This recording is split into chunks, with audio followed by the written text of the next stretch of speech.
রাজশাহীর পুঠিয়ায় নিম্নমানের সামগ্রীতে সড়ক নির্মাণ 10 দিনেই উঠে যাচ্ছে কার্পেটিং, স্থানীয়দের ক্ষোভ। বিস্তারিত দেখুন শাহাদত হোসেনের প্রতিবেদনে। রাজশাহীর পুঠিয়া উপজেলার বানেশ্বর ইউনিয়নের ধলাট সড়কে নিম্নমানের সামগ্রী ব্যবহার করে সড়ক নির্মাণের অভিযোগ উঠেছে। স্থানীয় সরকার প্রকৌশল অধিদপ্তরের আওতাধীন প্রায় 27 লাখ টাকা ব্যয়ে নির্মিত এই সড়কে নির্মাণ শুরুর পর থেকেই নানা অনিয়মের অভিযোগ করে আসছিলেন এলাকাবাসী। স্থানীয়দের অভিযোগ, বৃষ্টি ও ভেজা পরিবেশে তড়িঘড়ি করে কাজ শেষ করায় সড়কটি নির্মাণের কয়েকদিনের মধ্যেই কার্পেটিং উঠে যাচ্ছে। জানা গেছে, ধলাট সড়কে 490 মিটার অংশে নির্মাণ কাজটি করছে মেসার্স ফরহাদ এন্টারপ্রাইজ নামের একটি ঠিকাদারি প্রতিষ্ঠান। নির্মাণ কাজে ব্যবহৃত ইটের খোয়া ও অন্যান্য উপকরণ খুবই নিম্নমানের হওয়ায় উদ্বিগ্ন স্থানীয়রা। কাজ বন্ধের দাবিতে সরব হলে এক পর্যায়ে নির্মাণ কাজ বন্ধ হয়ে যায়। তবে পরে উপজেলা প্রকৌশলীর সঙ্গে সমঝোতা করে পুনরায় কাজ শুরু করেন ঠিকাদার। এলাকাবাসী শিমুল আলী বলেন, কার্পেটিং শেষ হওয়ার 8 থেকে 10 দিনের মধ্যেই সেটা উঠে যেতে শুরু করেছে। আমরা প্রতিবাদ করায় ঠিকাদার আমাদের বিরুদ্ধে চাঁদাবাজির মিথ্যা অভিযোগ তুলে হুমকি দিচ্ছে। প্রচুর পরিমাণে শিলাবৃষ্টি হচ্ছিল। শিলাবৃষ্টির মধ্যে পিচ নিয়ে আসছে। শিলাবৃষ্টির মধ্যে যদি পিচ নিয়ে আসে তাহলে পিচটা তো আমাদের রাস্তাতে আটকাবে না, কোনোভাবে তো সম্ভব না। আমরা যে কথা বলছি আমাদের কথা কোনো গ্রাহ্য নেই। আমরা যে দেশটা স্বাধীন করছি, কিসের জন্য স্বাধীন করছি? আমরা কি রাস্তা করার জন্য, এভাবে রাস্তা দেখার জন্য স্বাধীন করছি দেশটা? কিন্তু ইট লাগাইছে, পুরাতন ইটি, ভাঙ্গা ইটি কিন্তু জড়া দিছে। আমরা বলছি রাস্তার শিডিউলটা দেখান, তো বলে শিডিউল দেখতে চাইলে অফিসে চলে যান।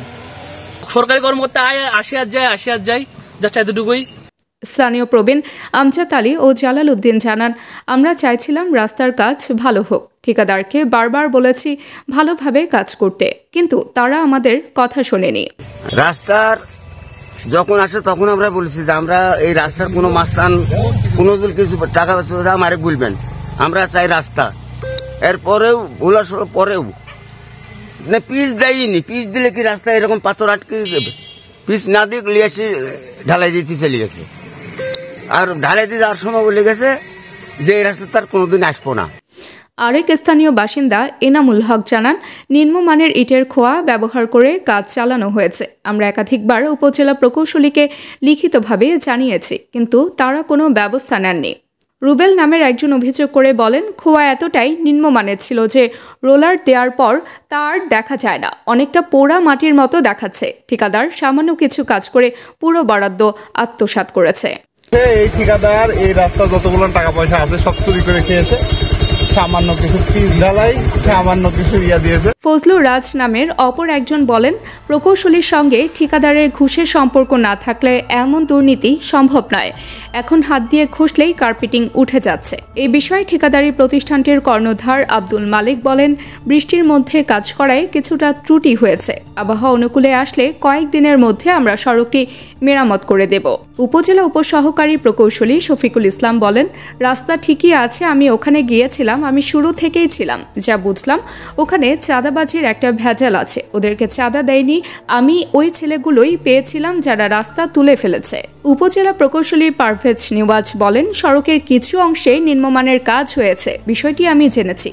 আগামী রোববার সরেজমিন পরিদর্শনে যাব এবং যেসব জায়গায় সমস্যা আছে সেগুলো ঠিক করে দেওয়া হবে। এলাকার একটি কুচক্রী মহল এ নিয়ে অপপ্রচার করছে। স্থানীয়দের মতে, এ ধরনের দুর্নীতি প্রতিরোধে প্রকৌশল বিভাগের জবাবদিহিতা নিশ্চিত না করলে ভবিষ্যতে আরও বড় অনিয়মের সুযোগ তৈরি হবে। এলাকাবাসী অবিলম্বে কার্যকর তদন্ত ও জবাবদিহিতার দাবি জানিয়েছেন। 8-10 দিন হলে রাস্তা করা, এখনই যদি রাস্তার এই অবস্থা হয় তাহলে তো সামনে আরো দিন আছে। এখনই এই অবস্থা, আপনারা চান কি এখন এই রাস্তা পুনরায় আবার ভালো করে যদি নতুন করে দেয়? রাস্তা জনগণের রাস্তা, এটাতে ঠিক সরকার কিন্তু 75 টাকা দিচ্ছে। সেই সূত্রে ওরা খায়, ঘরে পেট আছে, কিন্তু সেই সূত্রে ওরা কালো মোবাইল না কি যেন দি এই রাস্তাটা কালো করেছে। এটা মুগরির জন্য হাসরু মারে, এই রাস্তা মুগরি হাসি ফেলে যাচ্ছে। এই রাস্তাতে 15 দিন হলে রাস্তা করা, 15 দিনে এখনই রাস্তা ঠিক আছে। তাহলে বিগত মানুষ, এই কৃষক বা মানুষ দেশের লোক এই রাস্তাতে কি যাওয়া আসা করবে? তাই কারণে ঠিকাদারে ডেকিলেছি, টিওনা অফিসে টিওনা স্যার ডেকিলেছি, এই রাস্তা দেখা রাস্তা বা নতুন নির্মাণকে নতুন ভাবে তৈরি করে দিতে পারবি। এই যে পিচ দিয়ে জোর ডলে গেছে, এটা রাস্তাটা থাকবে না এবং এরপরও যদি আরো মশলা মারে বা কোনো কিছুই করে রাস্তাটা ভালো হবে না। এটার কাজ হচ্ছে রাস্তাটা তুলে ফেলতে হবে, কারণ উপরের চান্দিগুলো তো ফুলে আছে, তলে সে শক্তি পায়নি, লোড হয় নাই। এই জন্য রাস্তাটা এই অবস্থা। হয়তোবা রাস্তাটা খুঁড়ে তুলে বা পিচ দিয়ে আবার ভালোভাবে লোড দিয়ে দাবি করলে হয়তোবা রাস্তাটা ভালো হবে, তাছাড়া রাস্তা ভালো হওয়ার তো কোনো লক্ষণ আমরা দেখছি না, বা রাস্তা ভালো হয়েছে বলে আমরা এটা আশা করতে পারছি।